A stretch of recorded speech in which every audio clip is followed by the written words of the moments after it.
Halo semuanya, saya Rasad Andrean. Saat ini saya akan mengajak kalian menganalisa saham yang menurut saya prospek ke depannya. Sebelum menganalisa, pasti ada pertanyaan nih. Kenapa saya memilih ADES? Awalnya saya hanya penasaran nih. Air mineral yang biasa saya beli ini ada nggak ya di pasar saham? Lalu saya coba cari tahu dan menemukan bahwa air mineral tersebut ada di pasar saham. Lalu juga saya menemukan berita mengenai turnaround company Akasawira. Sebelum lanjut membahasnya, coba kita flashback ke riwayat perusahaan. PT Akasawira International Tbk didirikan tahun 1985. Di sini kita bisa lihat lokasi perkantoran dan pabriknya di seluruh Indonesia. Riwayat yang pertama mengenai penanaman modal asing yang telah disetujui oleh Badan Koordinasi Penanaman Modal atau BKPM. Yang kedua tentang penawaran umum perdana. Perusahaan menawarkan 15 juta saham dengan harga 1.000 per lembarnya. Tahun 94, perusahaan mencatatkan 38 juta saham di bursa. Tapi tahun 97, 38 juta saham tersebut ditarik kembali. Selanjutnya ada penawaran umum terbatas 1 dan 2, di mana perusahaan melakukan penawaran dalam rangka penerbitan hak memesan efek terlebih dahulu. Loh, kok kodenya ADES, nama perusahaannya PT Akasawira International, tapi ada logo Nestle sama Coca-Colanya? Nah, jadi perusahaan patungan Nestle dan Coca-Cola yang bernama Water Partners Bottling ini, mereka mengambil alih mayoritas saham di tahun 2004. Lalu ada riwayat mengenai kepemilikan Sofos pada tahun 2008. Perusahaan asal Singapura itu mengakuisisi seluruh saham WPB sehingga mereka menjadi pemegang saham pengendali. Lalu kita masuk ke profil perusahaan. Ya, ini adalah profil dari PT Akasawira International dengan kode ADES. Perusahaan ini memiliki beberapa industri. Yang pertama MDK. Jadi pada awalnya tahun 86, perusahaan ini memiliki merek ADES dan Vica atau Vika. Dan semenjak WPB masuk, ADES mendapat kemasan baru. Tetapi pada tahun 2007, lisensi produk ADES tidak lagi diperpanjang, sehingga merek ADES tidak lagi menjadi merek Akasawira. Lalu selanjutnya kita memiliki industri kosmetik. Industri ini dimulai tahun 2010 setelah perusahaan membeli perlengkapan di PT Damai Sejahtera Mulia. Ada pula industri susu kedelai.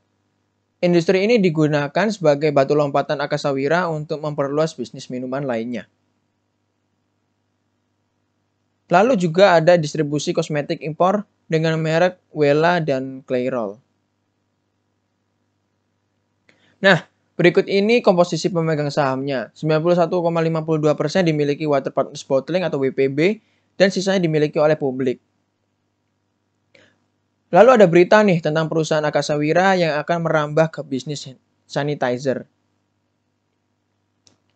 Ada pula CSR yang dilakukan seperti membangun fasilitas pengolah limbah, menerapkan kesetaraan gender, memperbaiki sarana sekitar perusahaan, dan memberikan mutu yang terbaik.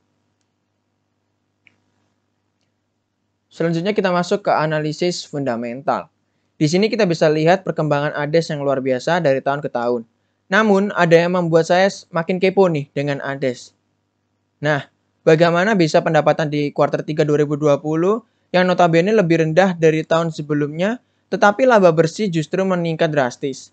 Setelah saya cari tahu, saya menemukan bahwa perusahaan sengaja melakukan efisiensi untuk membenahi kinerja mereka. Hal inilah yang membuat saya tertarik membeli ADES.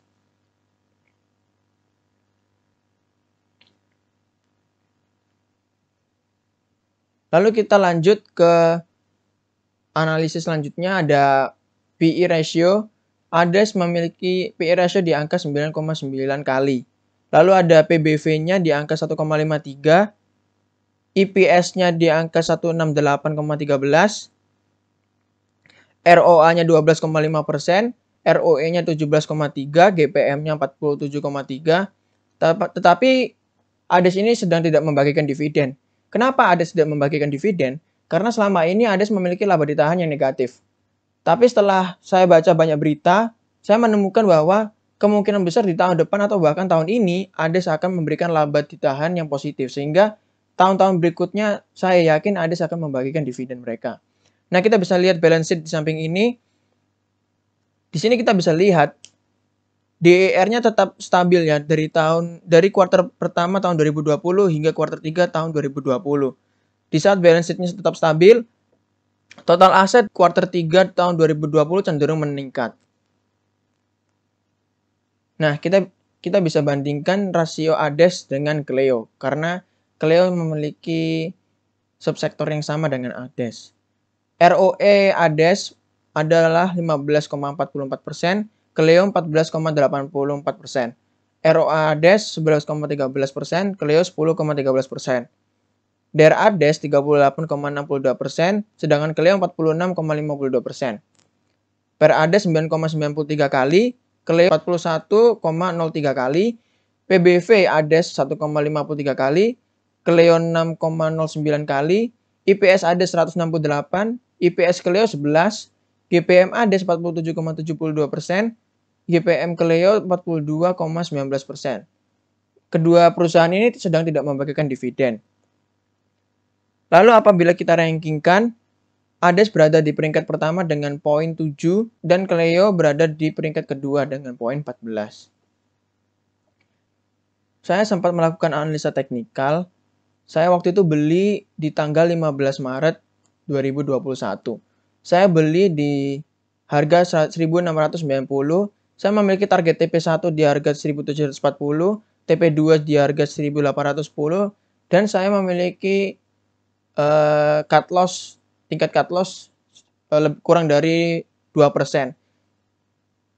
Pada saat saya melakukan analisa ini, saya menggunakan Fibonacci dan indikator MACD. Di tanggal 15 Maret 2021, saya bisa melihat adanya pergerakan golden cross dari garis biru MACD yang akan cross dengan garis merah MACD.